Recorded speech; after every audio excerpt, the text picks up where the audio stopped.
The former leader of Israel's intelligence organization, the Mossad, speaks to Lamia Lahud from InfoLife television about the present military confrontation between Israel and Hezbollah. Dani Yatom resigned from the Mossad over a failed assassination attempt on the life of Hamas leader Khalid Mashal. Now Yatom warns Hezbollah leader Sheikh Hassan Nasrala that he is a target. Of course, we would like to see Nasrallah dead. And I really don't know how long he will continue to live, but he is now a target, and we will chase him. I hope that we will be able to hit him. We know that everybody has somebody that will replace him. Probably if Nasrallah will be killed, somebody will come after him. But even though we know it, we cannot sit idle. For many years, he enjoyed immunity due to a deliberate decision of Israel, because we didn't want to ignite the entire area. But after the attack of the Hezbollah terror organization on our soldiers, where 8 of them were killed and 2 were kidnapped, he, Nasrallah, crossed all the lines, including the most red lines. Nasrallah stands for himself. Does he have some kind of popularity of his own, or is he really just a puppet of Syria or Iran? No, I think that he stands for himself. He is a very charismatic person, even though he is relatively young. We thought that he will be puppet because we didn't know him. But we discovered a very short time later that he is a very strong man. He perceived to be an ultimate leader of Hezbollah with no question marks, and everybody obeys him. What's the future of Hezbollah? I mean, what does Israel try to achieve, and do you think that you can break Nasrallah and get rid of him? If we will hit Hezbollah, very painful, the way we do now, and if we will break the chain of command, and if we will kill part of the leadership of Hezbollah, it will take Hezbollah a relatively long time to rehabilitate. And what can bring the end to Hezbollah is the after effect, meaning that after we will hit all the targets that we can hit that belong to Hezbollah, that the international community will force Lebanon and Syria and Hezbollah to dismantle Hezbollah, to disarm Hezbollah, and to transfer Hezbollah from a terror organization with a political extension to a political party. Now, there were talks right now that the Americans are sending an aeroplane with soldiers into Lebanon to evacuate their own people, and that they might consider sending troops to Lebanon.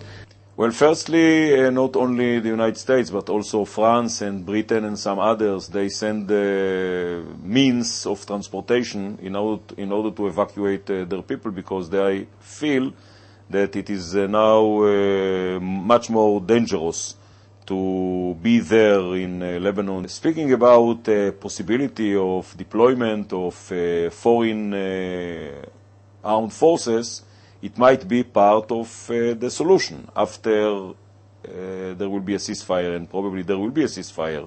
And only after we will feel that we achieved our targets, meaning to hit Hezbollah as strong as possible and to hit the government of Lebanon that hosts Hezbollah.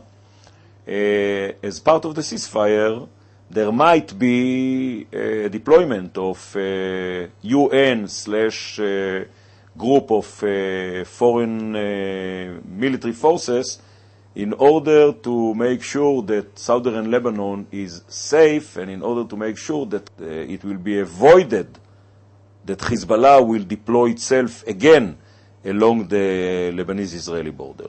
Because according to the resolution, according to which we withdrew from southern Lebanon 6 years ago, part of this resolution called upon and still calls upon Lebanon to deploy its forces up to the last centimeter of the Lebanese territory, meaning up to the border between Israel and Lebanon. So the international community failed. We failed in forcing or convincing the international community to do it.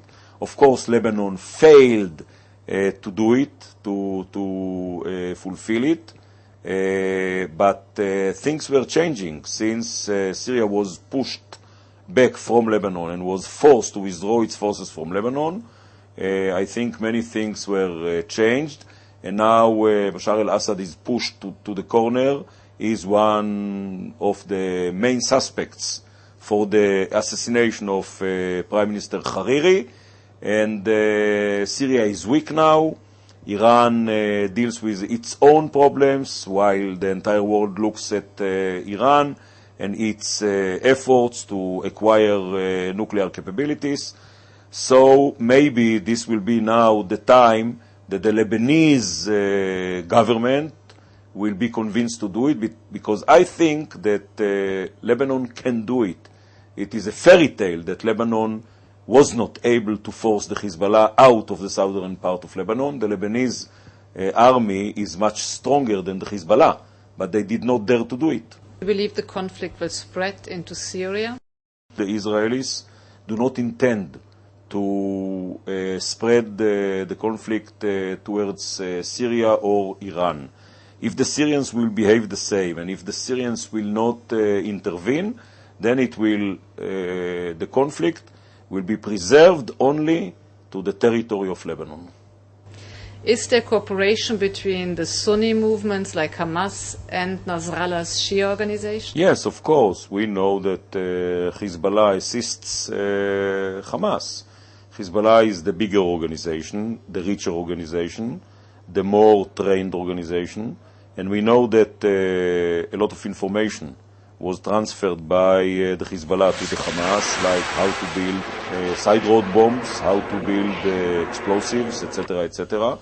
And some of the tactics that Hamas uses today is duplication of the tactics that Hezbollah uses for a long time. So there is a cooperation. The Hezbollah assisting with money the Hamas organization. And of course, even though those are Sunnis and those are Shiites, what links them together is the hatred to Israel. As everybody is saying that Khaled Mashal was the one that instigated the kidnapping of the Israeli soldier, and possibly with the support of Syria and maybe even Hezbollah.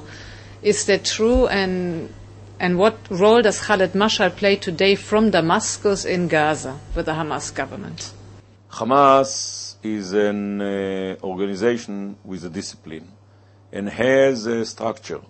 And according to the structure of the Hamas, the supreme commander of the Hamas is Khaled Mashal. Underneath him, he has the headquarters in Gaza and the headquarters in Judea and Samaria. Of course, the headquarters of the Hamas in Gaza is much more dominant than the headquarters of the Hamas in the West Bank.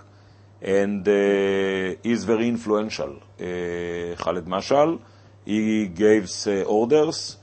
No doubt that many of the operations in the past were executed without his knowledge, but many others were executed because of his direct orders.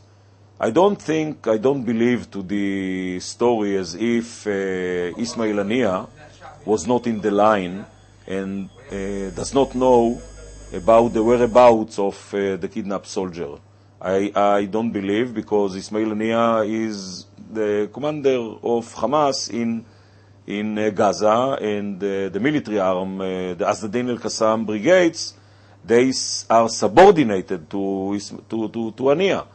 So it is a sort of propaganda to try and to take out of the circle Ismail Haniyeh in order to immune him.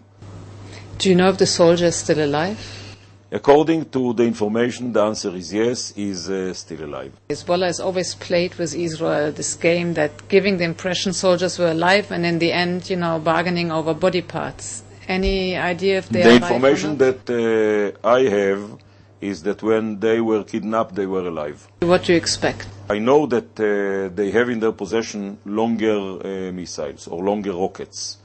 And I think that once they crossed the line of firing the rockets towards Haifa, I don't see, on behalf of Nasrala, any reason why he will not continue and fire them to this vicinity, meaning to Tel Aviv and to the Tel Aviv area.